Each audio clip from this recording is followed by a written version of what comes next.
কালকের ব্লগে তোমরা দেখেছিলে আমার ননদের মেয়ে মানে ভাগ্নি এসেছে আমাদের বাড়িতে, কারণ ওর 22শে শ্রাবণ বিয়ে, আর সেই উপলক্ষে আমি ওকে আজকে আইবুড়ো ভাত খাওয়াবো। তো সকাল সকাল লেগে পড়লাম রান্না বান্নার কাজে, কারণ আজকে অনেক কিছু রান্না করতে হবে, বুঝতে পারছি না কি করব।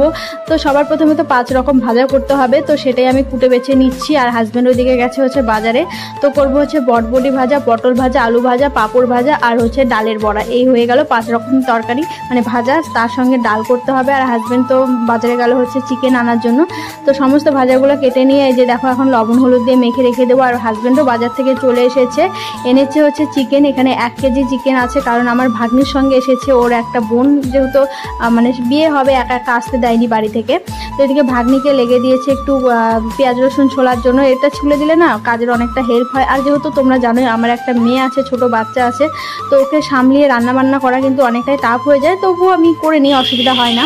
তো দেখো একে একে সমস্ত ভাজাগুলো আমি এখন ভেজে নিচ্ছি। একা হাতে কিন্তু সমস্ত সবজি টবজি কুটে বেছে নিয়ে এই যে রান্না চাপিয়ে দিলাম। আর যেহেতু আজকের ওয়েদারটা বেশ ভালো, তো সেই জন্য রান্না করতে খুব একটা কষ্ট হচ্ছে না, বেশ ভালোই লাগছে। দেখো ভাজাভুজি আমার হয়ে গেছে, এখন হচ্ছে ডাল বসিয়ে দিয়েছি, ডাল তো করতেই হবে।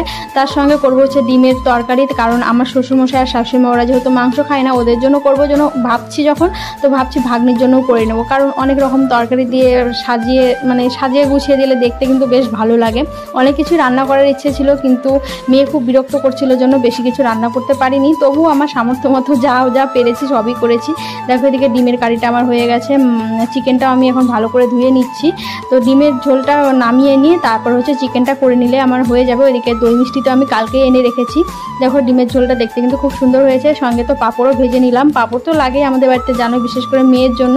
তার সঙ্গে আজকে যেহেতু 5 রকমের ভাজাভুজি দিতে হবে, তো পাঁপড়টা ভেজে নিলাম। এদিকে দেখো চিকেনটা আমি বসিয়ে নিলাম। রান্না করতে কিন্তু আমার বেশ ভালোই লাগে, তার মধ্যে এরকম ঠান্ডা ওয়েদার হলে তো কোনো কথাই নেই, মনে হয় একটার পর একটা রান্না করেই যায়। তো খিদে পেয়ে গেছে, অনেকটা বেলা হয়ে গেছে জন্য তো একটু ছাতু মুড়ি খেয়ে নিলাম। রান্না কমপ্লিট হয়ে গেলে মেয়েকেও খাইয়ে দেবো। দেখো চিকেনটা আমার কষানো হয়ে গেছে, এখন ঝোলটাও দিয়ে দেবো। তো এই নিয়ে হচ্ছে আমার 3 নম্বর আইবুড়ো ভাত খাওয়ানো হবে। আর সবার প্রথমে খাইয়েছিলাম আমার বিয়ের পর আমার ভাইকে, তারপর আমার বড় ননদের ছেলেকে খাওয়ানো হয়েছিল, আর এটা হচ্ছে আমার ননদের মেয়েকে খাওয়ানো হচ্ছে, আমার 4 নম্বর ননদের মেয়েকে খাওয়ানো হচ্ছে। তো সব কিছু যেহেতু তার নিজের হাতেই করছি, বেশ ভালো লাগছে কিন্তু।